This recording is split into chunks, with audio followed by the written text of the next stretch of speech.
We all know this face. The white suit, the black string tie, and that grandfatherly grin. He's the man who sold the world on finger-lickin' good chicken. Today, KFC is a global titan, over 25,000 restaurants in 145 countries. But the story behind the bucket isn't one of overnight success. It isn't even a story of young hustle. It's a story of fire, roadside shootouts, a midlife crisis that lasted 30 years, and a man who was ready to give up on life until he found his secret recipe. This is how Harland Sanders created Kentucky Fried Chicken. Harland Sanders was born in 1890 in Henryville, Indiana. Life hit him hard, early. His father died when he was 6, forcing his mother to work while Harland looked after his siblings. By age 7, he was already a skilled cook. But the Colonel was a rolling stone. His resume was a disaster. Dropped out of school in the 7th grade. He worked as a farmhand.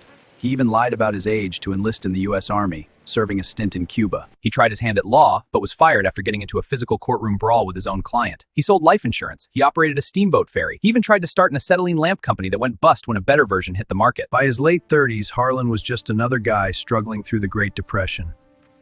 But in 1930, he landed a small service station in Corbin, Kentucky.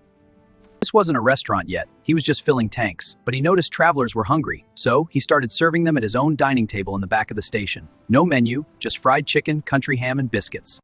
It escalated until Stewart shot and killed a Shell Oil executive who was with Sanders. Sanders fired back, wounding Stewart. Stewart went to prison for murder, and Sanders, well, he had the market to himself. In 1939, two things happened that changed history. First, the governor of Kentucky made him an honorary colonel. Second, Sanders perfected a way to cook chicken in a pressure fryer, a brand new invention. It cut cooking time from 30 minutes to 9, keeping the meat moist and the skin crispy. Just as the colonel was finally finding success, disaster struck again. A new interstate bypass was built, completely diverting traffic away from his restaurant. He was forced to sell everything. At age 65, Harland Sanders was broke, living off a $105 a month Social Security check. Most people would have retired. Most people would have quit.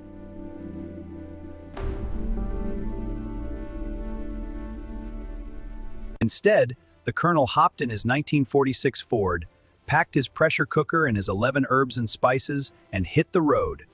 He slept in the back of his car. He went door to door to restaurants across the country, offering them a deal. I'll show you how to cook my chicken, and you pay me 4 cents for every bird you sell. He was rejected 1,009 times. Think about that. Over 1,000 people told a 65-year-old man his chicken wasn't worth it, until finally, someone said yes. The first official Kentucky Fried Chicken franchise opened in Salt Lake City, Utah in 1952. The owner, Pete Harmon, pioneered the bucket meal and the finger-lickin' good slogan. By 1964, the Colonel had over 600 locations. He had become a living mascot. But the business was growing too fast for a 73-year-old to manage. He sold the company for $2 million, about $19 million today, to a group of investors led by John Y. Brown Jr. But here's the thing. The Colonel didn't just disappear. He remained the brand's ambassador, but he was a perfectionist. He would often walk into KFC's, taste the gravy, and if it wasn't up to his standards, he'd call it wallpaper paste right to the manager's face. He even sued the company later for messing with his recipes. Harland Sanders passed away in 1980 at the age of 90.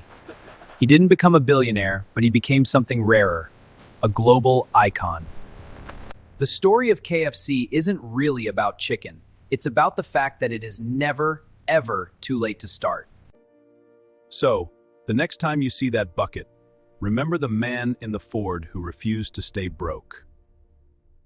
If you enjoyed this deep dive into business history, hit the like button and subscribe for more stories behind the world's biggest brands. What's your favorite KFC memory? Let us know in the comments below.